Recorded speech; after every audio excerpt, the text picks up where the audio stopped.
The furnace screamed like an animal. 3,000 degrees of molten steel erupted from the cracked crucible, sending orange sparks cascading across the foundry floor. Workers scattered, their boots echoing against concrete as alarms shrieked through the morning air. I grabbed the emergency shutoff valve, my gloves smoking from the heat radiating off the steel pipes. The valve fought me, 30 years of grime and pressure making it stubborn as a mule. Around me, voices shouted coordinates and temperatures, but I blocked them out. This was my domain. I'd been working steel since I was 19, and no machine was going to win today. "Lyle," Tommy Greco hollered from across the floor. "Temperature's still climbing." The valve finally gave. The furnace settled into an angry rumble, orange light fading to dull red. Steam hissed from cooling pipes as the emergency passed. Just another Tuesday at Allegheny Steelworks. I wiped sweat from my forehead with the back of my sleeve, leaving a streak of soot. The other workers nodded their approval. Nobody said much, we weren't the talking type, but respect was earned in moments like these. "Nice work, Rake," said Jim Costello, our floor supervisor. He was a decent man, tough but fair. "Take 15, you earned it." I walked toward the break area, my steel-toed boots clanging against the metal grating. The morning shift was settling into its rhythm now, the controlled chaos of industrial production that had been my life for nearly 2 decades. That's when I saw her. Nina's friend, Carla, stood near the visitor entrance, looking completely out of place in her clean white blouse and pressed slacks. She fidgeted with her purse strap, eyes scanning the foundry floor like she was afraid something might attack her. I approached slowly, suspicious. Carla had never set foot in the plant before. Hell, most of Nina's friends acted like my job was something shameful, like I was some kind of caveman who worked with his hands instead of sitting behind a computer all day. "Carla? What are you doing here?" She turned, relief flooding her face. "Lyle, thank God, I need to talk to you." "About what?" She glanced around nervously, watching the workers move past us. "Not here. Can we go somewhere private?" I led her to the small office Jim let me use for union business. It smelled like coffee and machine oil, with stacks of safety reports covering the metal desk. Carla perched on the edge of a folding chair like she might need to run. "This is about Sophie's wedding this weekend, isn't it?" I said. Her face went pale. "How did you know?" "Lucky guess. What's wrong?" Carla opened her mouth, then closed it. She did this twice before finally speaking. "You need to be there, Lyle, at the wedding." "Something's not right." "What do you mean, not right?" "I can't explain it. Just pay attention. Really, pay attention." She stood up abruptly, clutching her purse. "I have to go. But Lyle?" "Be careful." Before I could ask what the hell she meant, she was gone, her heels clicking rapidly across the concrete as she hurried toward the exit. I stood alone in the office, staring at the door she'd just walked through. Outside, the foundry continued its steady rhythm, but something cold had settled in my chest. Carla's warning felt like standing too close to the furnace dangerous heat that you couldn't quite identify until it was too late. The Andel wedding was being held at the Riverside Country Club, one of those places that tried too hard to look expensive. White columns, perfectly manicured lawns, and a parking lot full of German cars that cost more than most people made in a year. I adjusted my tie in the truck's rearview mirror. Nina had bought me the suit 2 years ago for her company Christmas party. Dark blue, nothing fancy, but it fit well enough. She'd said I looked handsome in it back when she still said things like that. "You clean up nice for a steelworker," she'd said, playfully adjusting my collar. Those days felt like a lifetime ago. Nina emerged from our house wearing a red dress that hugged her curves in all the right places. She'd spent 2 hours getting ready, curling her dark hair and applying makeup with the precision of an artist. At 34, she still turned heads when she walked into a room. "Ready?" she asked, sliding into the passenger seat. "Ready?" The drive took 20 minutes through suburban Pittsburgh, past strip malls and chain restaurants. Nina chatted about work, complaining about her boss at the courier company where she coordinated logistics. Same complaints as always. Not enough money, not enough respect, not enough excitement. "I swear, if I have to route one more delivery truck to some podunk town in West Virginia, I'm going to lose my mind," she said, checking her lipstick in the passenger mirror. "It's honest work," I said. "Honest and boring." She snapped the mirror shut. "Sometimes I wonder what would have happened if I'd taken that job in Philadelphia when I was 25. You'd have been miserable in a city that size." "Would I?" There was something in her tone, a wistfulness that I'd been hearing more often. lately, like she was already somewhere else in her mind, just waiting for her body to catch up. We pulled into the country club parking lot. Nina immediately perked up, scanning the crowd of wedding guests streaming toward the entrance. She loved events like this, the chance to dress up, drink good wine, and gossip with friends she only saw a few times a year. "There's Sophie," she said, pointing toward the bride who was greeting guests near the main entrance. Sophie Andel looked radiant in her white gown, surrounded by family and friends taking photos. We made our way through the crowd, Nina stopping every few feet to air kiss someone or compliment a dress. I followed behind, nodding politely and shaking hands when introduced. These weren't my people, but I knew how to play the game. The ceremony was held in the club's garden pavilion, rows of white chairs arranged in perfect symmetry facing a flower-covered arch. Nina and I found seats near the back, close enough to see but far enough away that I could observe without being observed. That's when I noticed him. Max and Clive stood near the front with the wedding party, tall and confident in an expensive charcoal suit. I'd heard Nina mention him before. He was Mike Andel's college roommate, some kind of tech entrepreneur from the city. The kind of guy who wore his success like cologne, making sure everyone could smell it.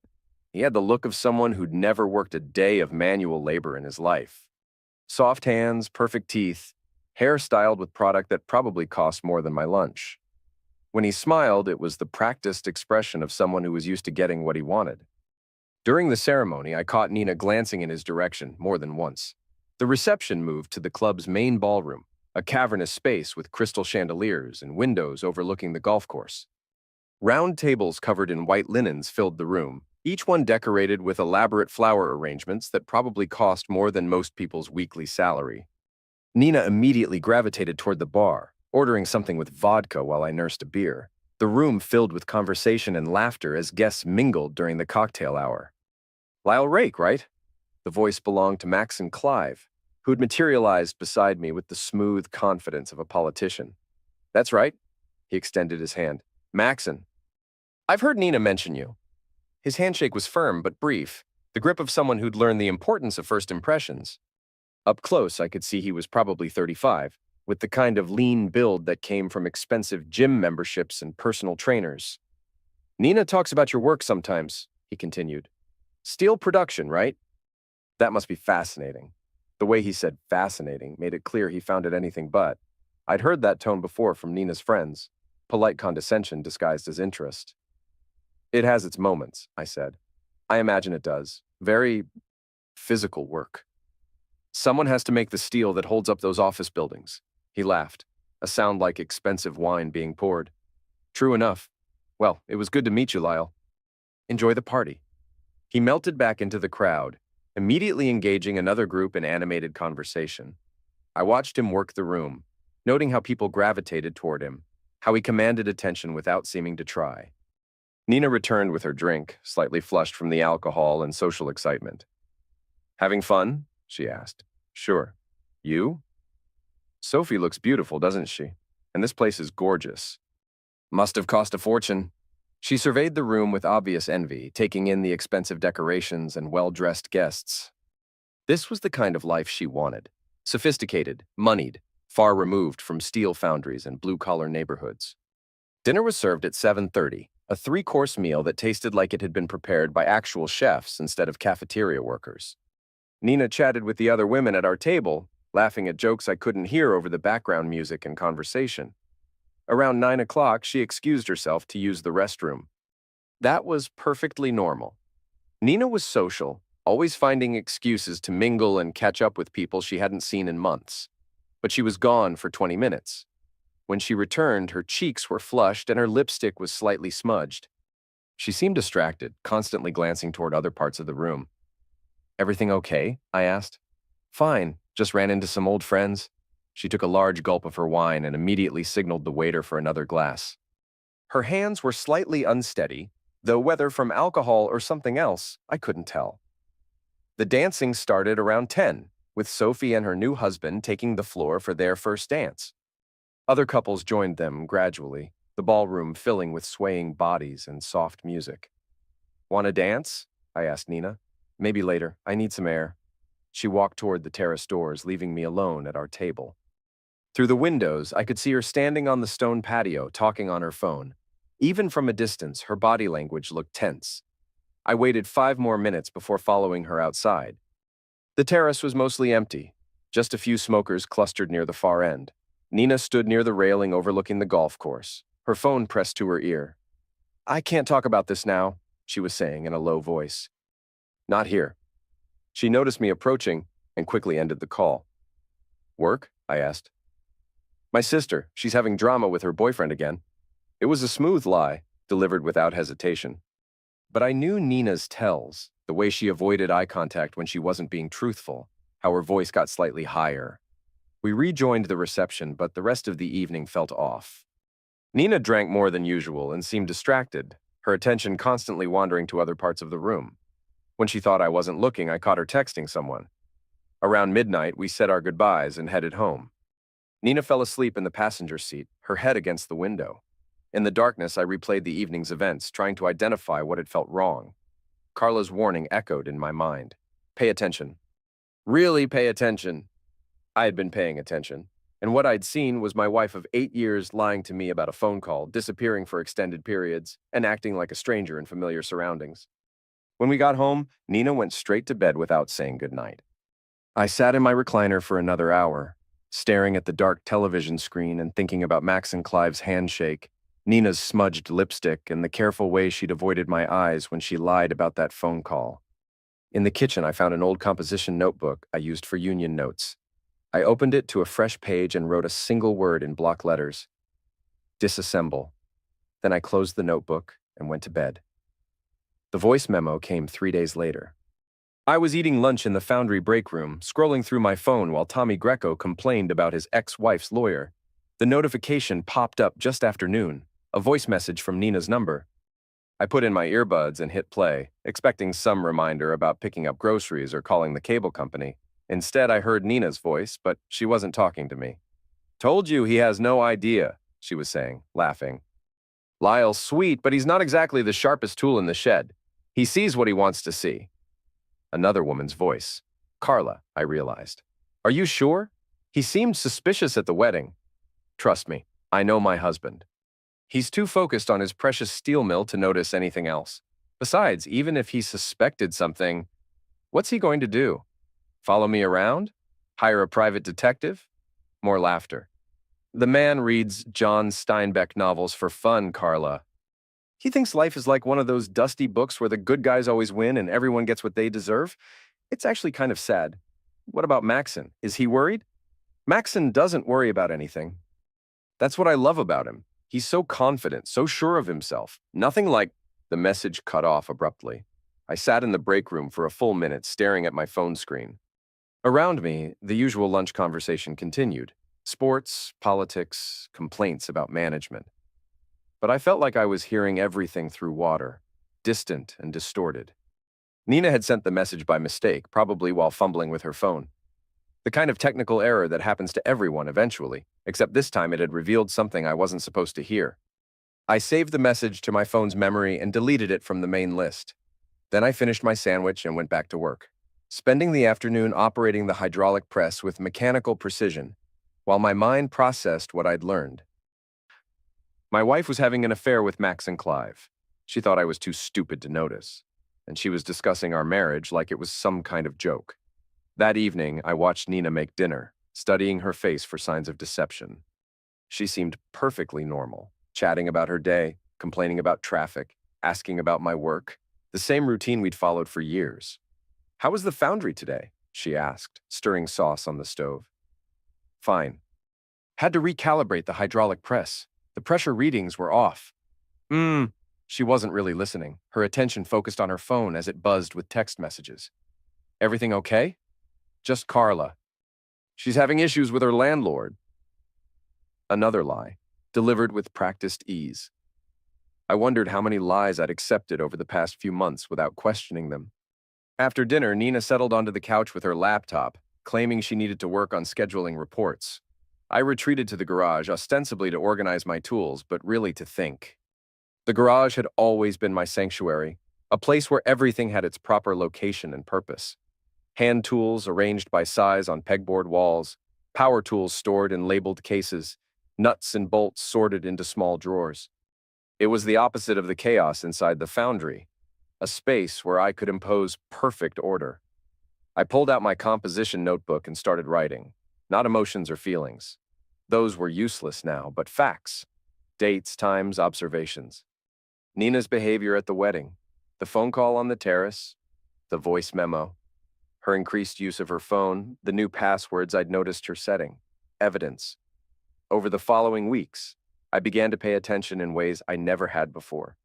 Not obvious surveillance. Nina was right that I wasn't built for cloak and dagger nonsense, but simple awareness. I noted when she worked late, when she went out with friends, when she seemed distracted or evasive. The pattern emerged gradually. Tuesday evenings, she supposedly had dinner with Carla, but Carla worked late Tuesdays at the insurance office. Thursday afternoons, she claimed to be shopping, but she never came home with purchases. Weekend errands that took 3 hours when they should have taken one. I didn't confront her. Confrontation was for people who wanted to save their marriages, who believed in working things out and rebuilding trust. I was past that. The voice memo had shown me exactly what Nina thought of me, and I'd heard it in her own words. Instead, I began making my own plans. Jerry Sandoz owed me a favor from the old days. We'd worked together during the big steel strike of 2009 when the company tried to cut benefits and we'd spent 6 weeks on the picket line. Jerry had been our communications coordinator, setting up phone trees and coordinating with other locals. But that was before he'd gone back to school and learned about computers.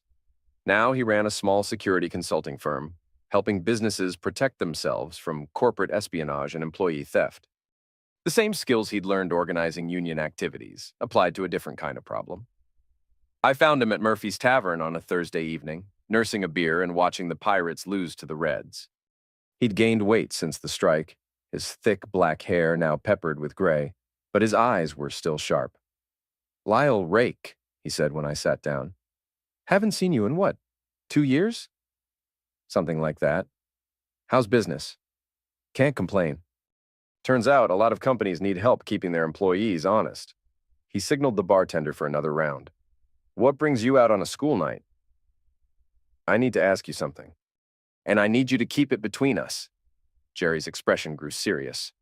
"What kind of something?" "The kind where you tell me it's a bad idea and I do it anyway." He studied my face for a long moment. "This about Nina?" I didn't answer directly. "You still have contacts in the surveillance business?" "Jesus, Lyle. You sure you want to go down that road?" "I'm already down it. Question is whether you're going to help me navigate or let me stumble around in the dark." Jerry drank his beer slowly, considering. "What do you need?" "Information about a guy named Maxon Clive. Where he lives, what he drives, how he makes his money. Public stuff, nothing illegal." "And then what?" "Then I decide what to do with it." Jerry shook his head but pulled out his phone. "This is a mistake, but you were there for me during the strike. Give me a couple days." 3 days later, he called with an address and a license plate number.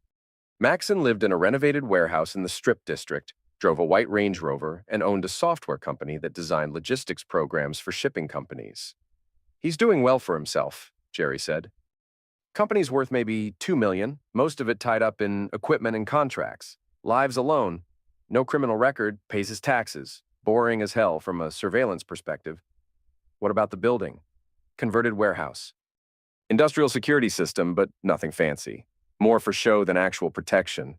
That weekend, I drove past Maxon's building, studying the neighborhood and traffic patterns. The Strip District was trendy now, full of young professionals who paid premium prices to live in converted industrial spaces. Maxon's building sat on a quiet side street, with limited parking and good sight lines in all directions. I also enrolled in a defensive driving course at the community college. "Since when are you interested in driving lessons?" Nina asked when she found the registration form. "Plant's making it mandatory for anyone who operates the mobile equipment." Insurance requirement. Another lie to add to our growing collection. The course met Tuesday and Thursday evenings, teaching advanced vehicle control techniques, evasive maneuvers, and emergency procedures. Useful skills for someone planning to do things he might need to quickly drive away from. At the same time, I visited the county clerk's office and filed paperwork for a separate business account, claiming I was expecting an inheritance from my deceased uncle in Ohio. The clerk barely looked at the form's bureaucratic paper processing that would establish a financial trail completely separate from our joint accounts. Nina noticed my increased activity, but seemed more annoyed than suspicious. "You're never home anymore," she complained one evening. "Between your driving classes and whatever else you're doing, I barely see you. Just trying to improve myself. Isn't that what you wanted?" She didn't have an answer for that. While Nina was at work, I went through our financial records, making copies of bank statements, investment accounts, and insurance policies. Everything was joint property under Pennsylvania law, but I wanted to understand exactly what we owned and how it could be divided. The house was worth about $200,000 with a mortgage balance of $120,000. We had roughly $40,000 in savings, another $60,000 in my retirement account, 2 cars paid off, and miscellaneous personal property. Not a fortune, but enough to make a divorce expensive and complicated. I also visited our lawyer, Terry Darnell, claiming I needed to update my will after my fictional uncle's death. Terry was actually a paralegal who did simple legal work for people who couldn't afford big firms. She'd helped us buy the house and set up basic estate planning documents. "While I'm here," I said casually, "what would happen if Nina and I ever got divorced? Hypothetically." Terry looked uncomfortable. "That's a little outside my expertise, Lyle. You'd want a family law attorney for something like that, just generally speaking. How would the assets be divided? Pennsylvania is an equitable distribution state, so the court tries to divide things fairly based on each spouse's contribution to the marriage. But there are ways to protect assets if you plan ahead."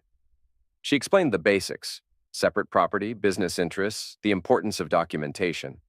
I listened carefully, asking questions that sounded academic rather than urgent. By November, I had established a framework for financial independence and gathered enough information about Maxon to understand his routines and vulnerabilities. Nina continued her affair, growing bolder and more careless as her confidence increased. She was right about one thing. I wasn't built for confrontation and emotional scenes, but she was wrong about everything else. I wasn't stupid. I wasn't blind. And I wasn't going to be the sad, cuckolded husband who discovered his wife's betrayal and then spent months begging her to stay. I was going to be something much more dangerous. The Range Rover's brake lines were surprisingly easy to access. Maxon parked in the same spot every day, a premium space behind his building that cost him $200 a month. The parking area was enclosed by a high fence, but not monitored by cameras, probably because the building's residents assumed their expensive cars were safe in an exclusive neighborhood. I waited until 2:30 in the morning on a Tuesday, when the Strip District was quiet except for occasional delivery trucks heading to the produce warehouses. My work clothes were dark blue, close enough to black that I'd be nearly invisible in the shadows. The lock on the parking area gate was industrial grade but old, the kind of mechanism I'd worked with at the foundry for years. It took me less than 3 minutes to open it with tools from my garage. Maxon's Range Rover sat in the corner spot, white paint gleaming under the security lights. I crawled underneath with a small flashlight, locating the brake lines that ran from the master cylinder to the rear wheels. The technique was something I'd learned during hydraulic system training at the plant. You don't cut the lines, that's obvious and immediately dangerous. Instead, you create a small puncture that allows brake fluid to leak slowly, reducing pressure gradually until the brakes fail at the worst possible moment. I used a tiny drill bit to create a pinhole leak in the line leading to the rear brakes, then wiped away any metal shavings. The hole was so small it would take hours for enough fluid to drain, and Maxon would probably drive several times before noticing any reduction in braking power. The whole operation took less than 10 minutes. I was back home and in bed by 3:15, lying next to Nina while she slept peacefully, completely unaware that her lover's car was slowly becoming a death trap. I didn't feel guilty. Guilt was for people who hurt innocent victims. Maxon Clive had inserted himself into my marriage, treated me like a joke, and probably encouraged Nina to see me as some kind of pathetic relic. He'd earned whatever was coming. 3 days later, Jerry called with news. "Your boy had an accident," he said. "Rear-ended a delivery truck on Carson Street. Brake failure, according to the police report." "Is he hurt?" "Banged up pretty good. Broken ribs, concussion, some cuts from the airbag. Could have been worse. He was only going about 30 when it happened." "What did the investigation find?" "Mechanical failure. Old brake lines, apparently. The insurance company's calling it wear and tear." "Perfect. No criminal investigation, no suspicious circumstances, just bad luck and poor vehicle maintenance." Maxon would recover. But he'd also spend the next few weeks dealing with doctors, insurance adjusters, and the lingering anxiety that comes from having your brakes fail in traffic. Nina was unusually quiet that evening, picking at her dinner and checking her phone more often than usual. "Everything okay?" I asked. "A friend of mine was in a car accident, pretty bad." "Sorry to hear that. Anyone I know?" She hesitated. "Max and Clive from the wedding." "The tech guy? That's terrible. What happened?" "Brake failure. His car just stopped working." I made appropriate sympathetic noises while internally noting how easily she lied about their relationship. "A friend of mine instead of the man I'm having an affair with." She was getting good at deception, but she wasn't the only one. Over the following weeks, I noticed changes in Nina's behavior. She seemed more anxious, less confident. Her Tuesday evening dinners with Carla became irregular, sometimes canceled at the last minute. She started drinking more wine in the evenings, something she'd never done before. The accident had shaken Maxon's confidence, and that uncertainty was affecting Nina. Good. I wanted them both off balance, wondering if their secret was as safe as they'd thought. Meanwhile, I continued building my financial independence. The separate business account was established and growing, funded by small transfers from our joint savings that Nina wouldn't notice. I'd also begun converting some of our shared assets into forms that would be harder for her to access in a divorce. The process required patience and careful planning, qualities that steelwork had taught me. You don't rush when you're working with molten metal. One mistake can destroy you. The same principle applied to destroying a marriage. Move too fast and your target would realize what was happening in time to defend themselves. But move carefully, methodically, and by the time they understood the danger, it would be too late to escape. December brought the first real snow, and with it, new opportunities. Nina's behavior had become increasingly erratic since Maxon's accident. She snapped at me over minor issues, spent long hours texting on her phone, and developed a habit of taking mysterious phone calls that required privacy. When I asked about her mood, she blamed stress at work or problems with her friends. "You wouldn't understand," she said one evening after I'd suggested she seemed unhappy. "Your life is so simple. Go to work, come home, watch TV, no complications." Maybe simple is better than complicated. Maybe. Or maybe simple is just another word for boring. The contempt in her voice was clearer now, less carefully hidden. She was growing tired of pretending our marriage mattered to her, which meant she was probably planning her exit strategy. That's when I discovered the apartment. I was at the bank depositing my paycheck when I noticed an unusual charge on our joint account, a cashier's check for $3,500, made out to Keystone Property Management. When I asked the teller to look up the details, she explained it was for a security deposit and first month's rent on a one-bedroom apartment in Shadyside. Nina was preparing to leave me, and she was using our money to do it. That night, I drove past the address listed on the check. It was a nice building in an upscale neighborhood, the kind of place young professionals lived when they wanted to impress their friends. One-bedroom apartments probably rented for $1,800 a month, far more than Nina could afford on her logistics coordinator salary, unless someone was helping with expenses. I called Jerry the next morning. "I need more information about Max and Clive," I told him. "Financial information. Income, expenses, business cash flow. That's getting into territory I can't help you with legally." "I'm not asking you to hack anything." "Just public records, business filings, whatever's available through normal channels," Jerry sighed. "This is going to end badly, Lyle." It already ended badly. "I'm just deciding how to clean up the mess." He called back 2 days later with details about Maxon's software company. Annual revenue of about $600,000, most of it from contracts with shipping companies. Good money, but not enough to support both his expensive lifestyle and secret apartment for Nina, unless he was planning to make changes to his business structure. "One more thing," Jerry said. "I did some digging on that apartment building. Clive's name is on the lease as a co-signer." Of course it was. Maxon was financially backing Nina's departure from our marriage, probably planning to move her into his warehouse apartment once the divorce was finalized. They had it all worked out. Nina would claim irreconcilable differences, take half our assets, and disappear into her new life with the successful tech entrepreneur. It was a reasonable plan. It might even have worked if they'd been dealing with the kind of man Nina thought she'd married, but they weren't. That weekend, I told Nina I was going to visit my sister Maggie in Johnstown. Instead, I drove to the address where Maxon's software company was located, a small office building near the university where he rented space on the third floor. Saturday morning, the building was mostly empty, except for a cleaning crew and a few weekend workers. I waited in my truck until I saw Maxon arrive, walking carefully with a slight limp from his accident injuries. An hour later, I followed him to a coffee shop where he met with two men in expensive suits.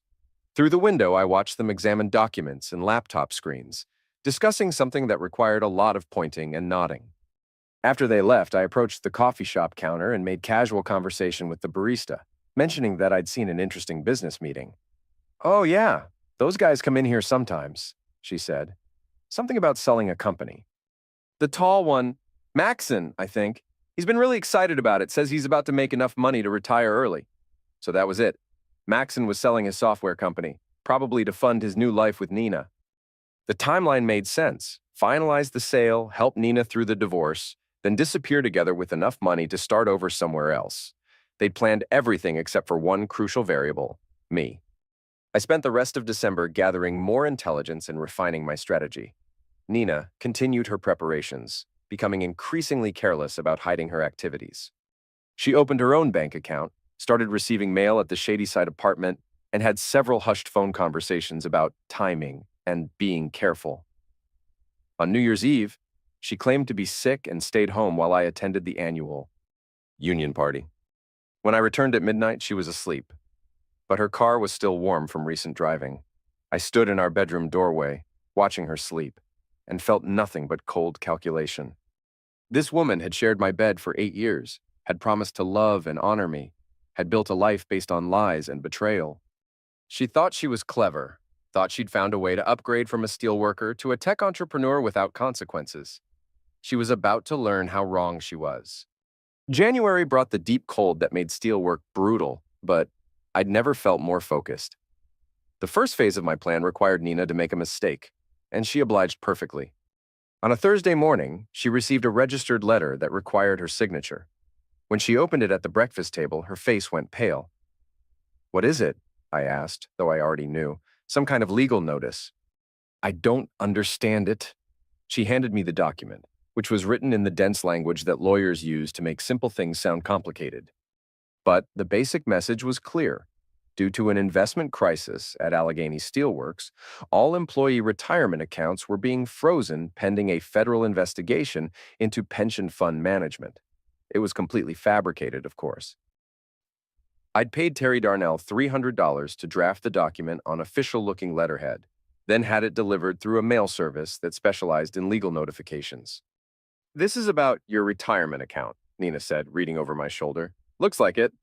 Says I need to sign over temporary control of our assets to protect them from federal seizure." "What does that mean?" "Means we need to move fast before the government freezes everything." I stood up, pacing the kitchen like a worried husband. "The letter says I have 48 hours to transfer our accounts into your name since you're not affected by the investigation." Nina's eyes lit up. This was perfect for her plans. Full control of our assets, with a legal reason for the transfer that wouldn't raise suspicions during divorce proceedings. "What do you need me to do?" "Sign some papers. Take control of the accounts temporarily until this gets resolved." We spent that afternoon at the bank with Nina signing documents that she thought gave her temporary control of our assets. In reality, the papers transferred everything into a trust account controlled by Terry Darnell, with provisions that made it nearly impossible for Nina to access the money without my consent. The bank officers were helpful and professional, treating the transaction like a routine matter of asset protection. They'd seen similar situations before, federal investigations that required quick action to prevent asset seizure. Nina was practically glowing as we left the bank. She thought she'd just gained control of our entire financial future, not realizing she'd actually lost it. That evening, she made 2 phone calls that confirmed everything I suspected. The first was to Maxon, telling him the good news about gaining control of our assets. The second was to a divorce lawyer, scheduling a consultation for the following week. I heard both calls through the heating vent that connected our bedroom to the basement, where I was supposedly organizing tools. "It's perfect timing," she told the lawyer. "I'll have documentation showing I've been managing our finances, and there won't be any complicated asset division issues." 3 days later, I received another call from Jerry. "Your friend Maxon closed on his company sale yesterday," he said. 2.8 million, according to the Business Journal. Looks like he's officially retired. The timeline was accelerating. Maxon had his money, Nina thought she had control of our assets, and they were probably planning to file divorce papers within the week. Everything was falling into place perfectly for them. But I had one more surprise. That Saturday, while Nina was at her yoga class, which I knew was actually a meeting with Maxon, I visited the Allegheny County Recorder's office. Using the power of attorney documents Nina had signed, I transferred ownership of our house to a limited liability company I'd established through Terry Darnell. The LLC was technically owned by my fictional deceased uncle's estate, which meant Nina's name was removed from the property deed entirely. She'd gone from joint homeowner to tenant in less than a week, and she had no idea. I also used the power of attorney to liquidate our joint savings account, transferring the money to the business account I'd established months earlier. When Nina tried to access the funds, she'd find the account closed. The final step was changing the locks. I did it on a Tuesday while Nina was at work, replacing all the exterior door locks with high-security deadbolts that required special keys. I also installed a new security system that would alert me whenever someone attempted to enter the house. Then I waited. Nina came home at her usual time, tried her key, and found it wouldn't work. I watched through the front window as she tried each door, growing increasingly frustrated. Finally, she called my cell phone. "Lyle, there's something wrong with the locks. I can't get in." "That's strange. I'll be right there." I took my time walking to the front door, letting her wait in the cold for a few extra minutes. When I opened it, she pushed past me angrily. "What the hell is going on? Why don't my keys work? I had the locks changed yesterday. Security company said there have been break-ins in the neighborhood. Without telling me? I tried to call you, but you were busy." I handed her a new key. "Here, I had copies made." She took the key but continued glaring at me. "This is ridiculous, Lyle. You can't just change the locks without discussing it. It's my house. I can do whatever I want." The words hung in the air between us. Nina's face went through several expressions: confusion, anger, and finally a hint of fear as she realized something fundamental had changed. "What do you mean, your house? I mean, the deed is in my name. Has been since Saturday." She stared at me for a long moment, and I could see her mind working, trying to understand what had happened to her carefully laid plans. "That's impossible. We both own this house." "Not anymore. Check the county records if you don't believe me." Nina grabbed her purse and headed for the door. "I'm calling Terry Darnell. This is some kind of mistake. Terry's the one who filed the paperwork." "Feel free to call her." She slammed the door behind her, and I heard her car start with an angry roar of the engine. I knew she'd spend the next few hours frantically making phone calls, trying to understand how her perfect plan had turned into a nightmare. But the evening's entertainment wasn't over yet. Around 9 o'clock, Max and Clive called my cell phone. "We need to talk," he said without preamble. "About what?" "You know what? Nina told me about the house, the bank accounts, all of it. What's your game, Rake?" "No game. Just protecting my assets from a federal investigation." "Cut the bullcrap. There's no investigation, and we both know it." I smiled, though he couldn't see it through the phone. "Then you shouldn't have any problem proving that in court." "Listen, you want to play hardball? Fine. But Nina deserves better than this. She deserves to be happy. Nina deserves exactly what she's getting." "What's that supposed to mean?" "It means I know about the affair, the apartment, the divorce lawyer, all of it." "Did you really think I was too stupid to figure it out?" Silence on the other end of the line. "Here's what's going to happen," I continued. "Nina can file for divorce whenever she wants. But she's going to do it with nothing but the clothes on her back and whatever money you're willing to give her. Because everything else belongs to me now." "You can't do this." "Pennsylvania is a community property state. Community property requires proof of joint ownership. Check the paperwork, Maxon. Nina signed away her rights to everything." Another long silence. "You bastard." "Maybe. But I'm a bastard who learned from the best. Nina's been teaching me about deception for months."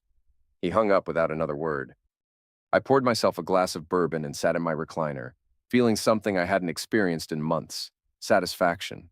Not happiness exactly, but the deep contentment that comes from a job well done.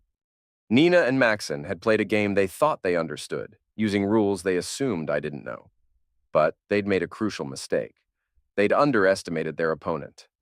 Now they were about to learn that the steelworker they'd dismissed as simple and stupid had been several moves ahead of them all along.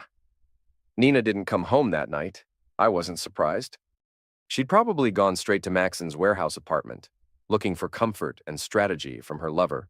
They'd spend the evening trying to figure out how to salvage their plans, maybe calling lawyers or researching their legal options. Let them. Every hour they spent in denial was another hour I had to prepare for the next phase.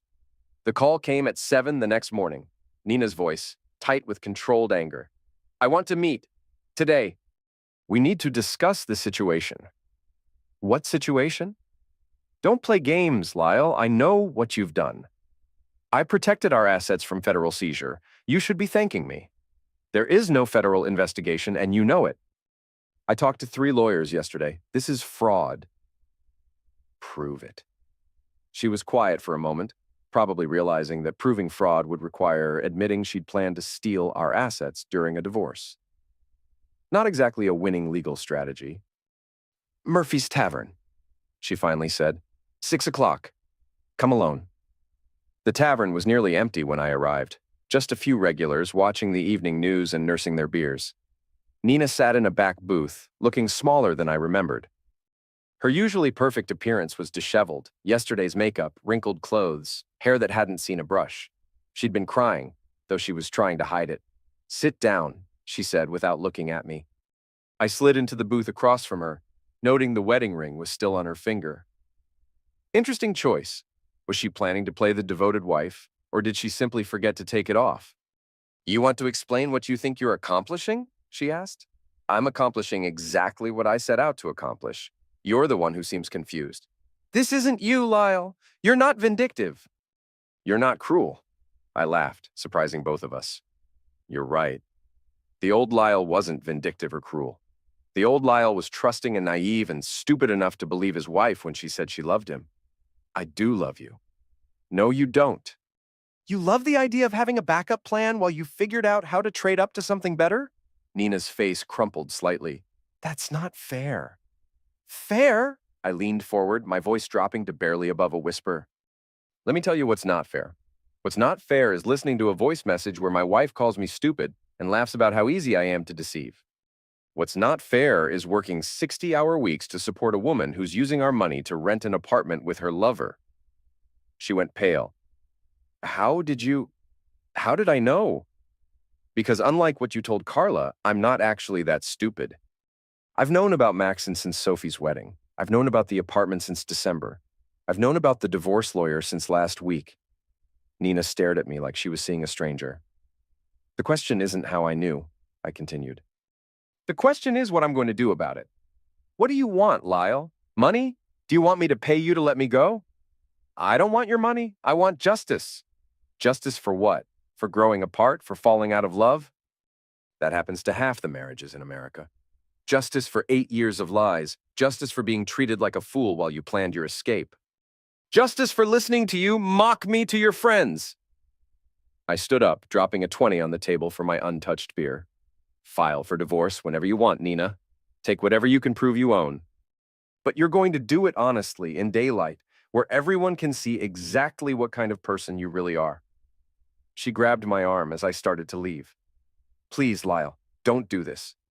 We can work something out. I looked down at her hand on my sleeve. The same hand that had touched Max and Clive, signed apartment leases, planned my betrayal.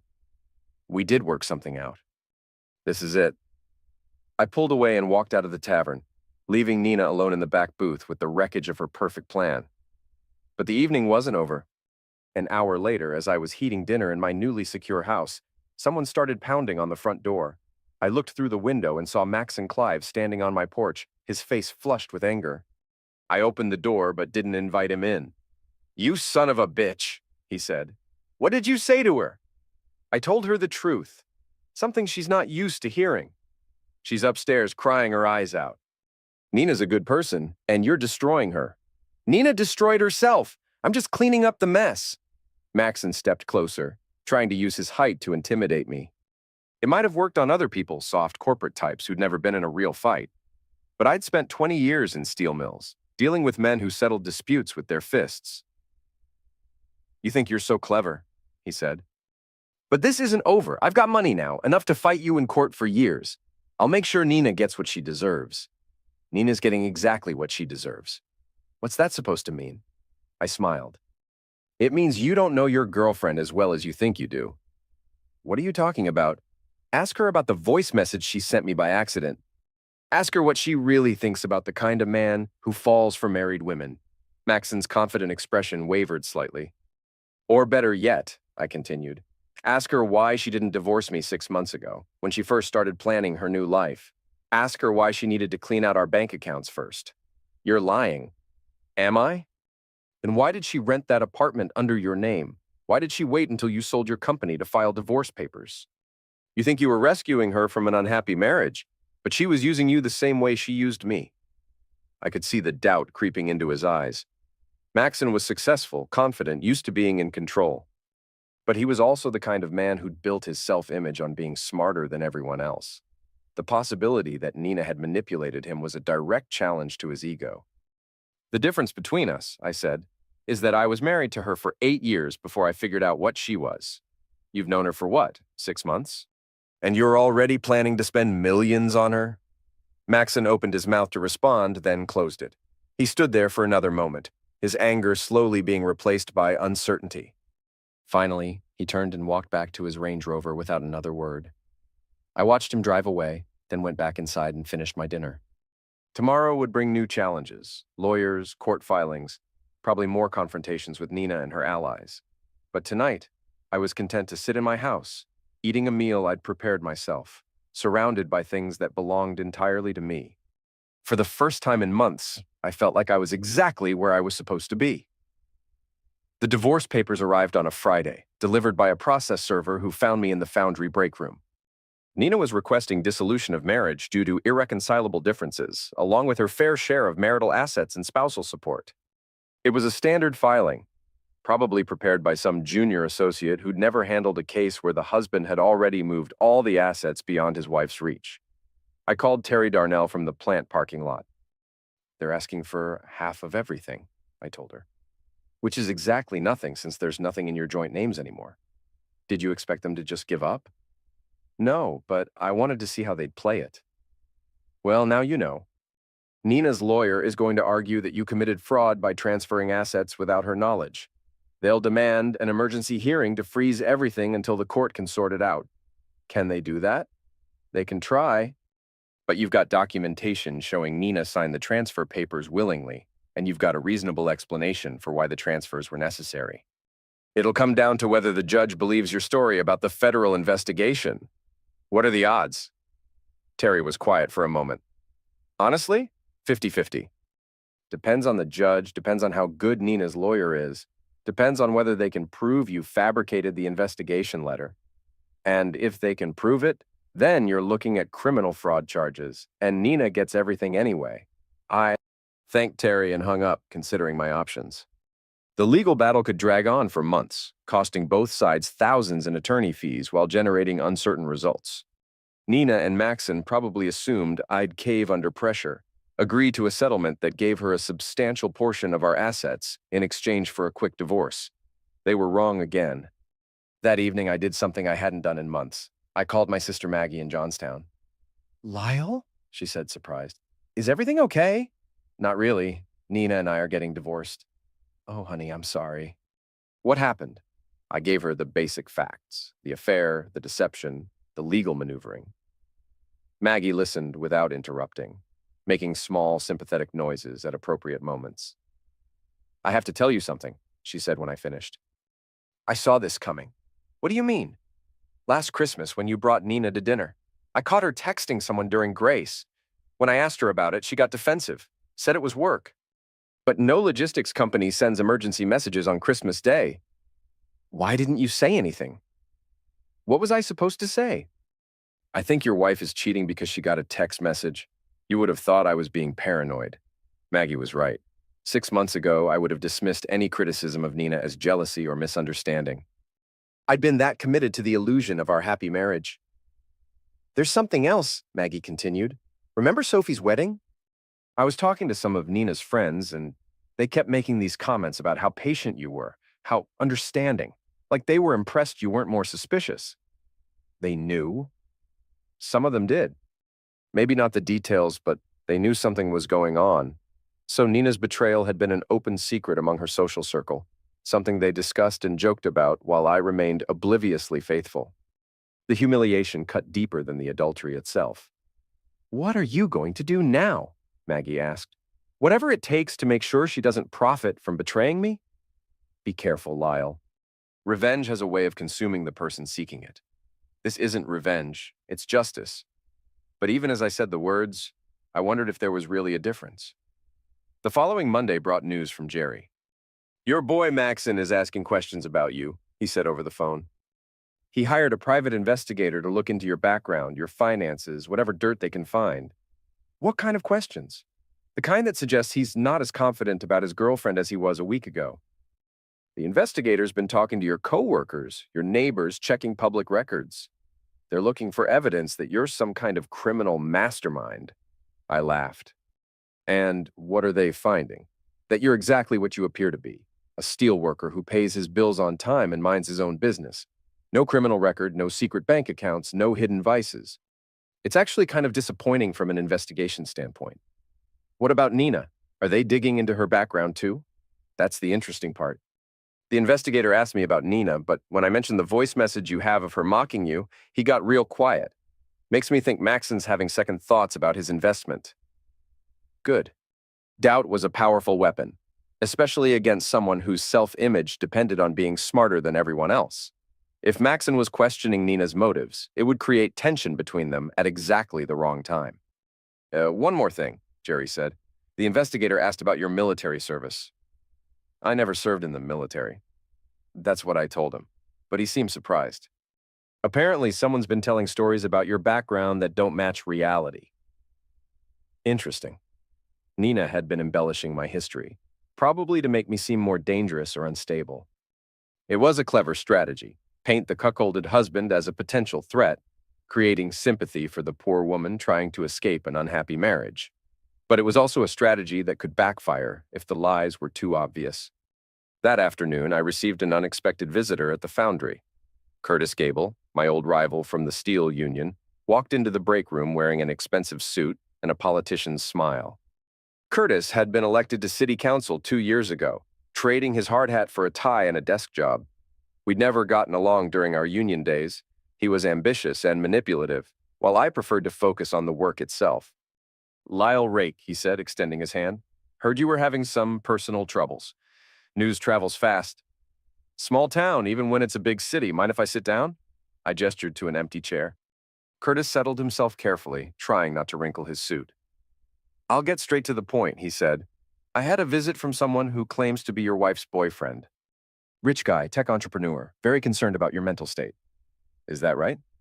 "He seems to think you might be planning to hurt someone. Suggested that maybe the city should be aware of potential domestic violence issues involving a municipal employee." I set down my coffee cup and looked Curtis in the eye. "And what did you tell him?" I told him that Lyle Rake was a lot of things. Stubborn, antisocial, obsessed with those damn books, but he wasn't violent. I also told him that making false accusations against city employees was a good way to end up in legal trouble. "Thanks," Curtis shrugged. "I may not like you personally, but I'm not going to let some outsider smear a union man based on gossip and speculation."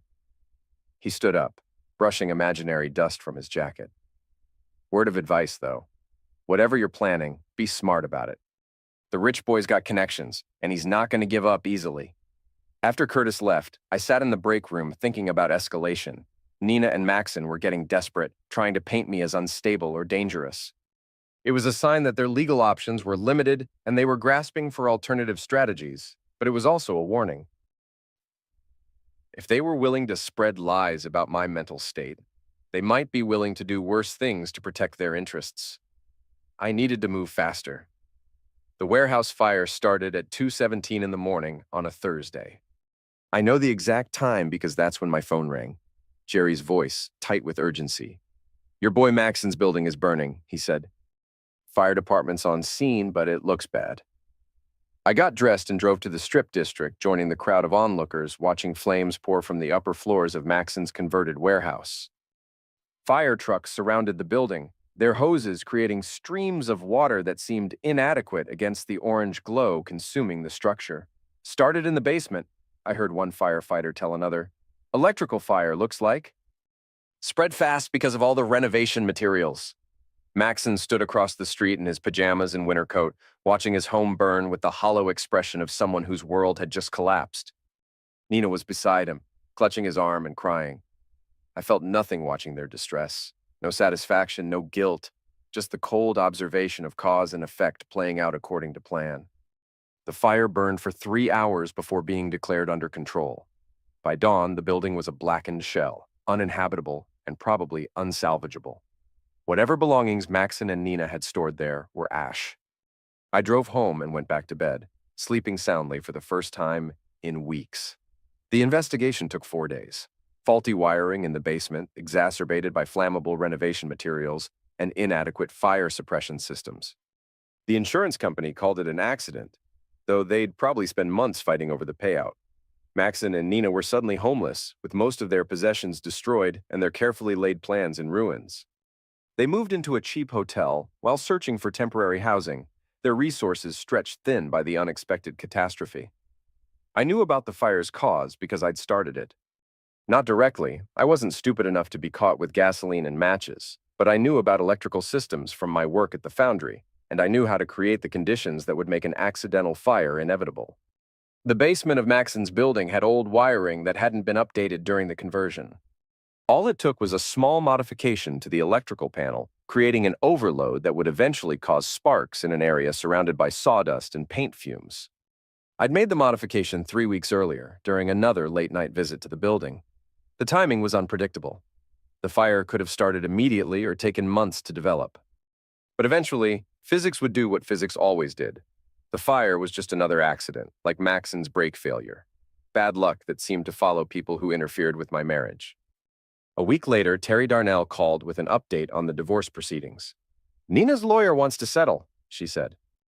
They're dropping most of their demands in exchange for a quick, uncontested dissolution. What are they asking for? Essentially nothing. She keeps her personal belongings, her car, and any assets she can prove are separately hers. You keep everything else. Why the sudden change of heart? Terry was quiet for a moment. Honestly, I think they're scared.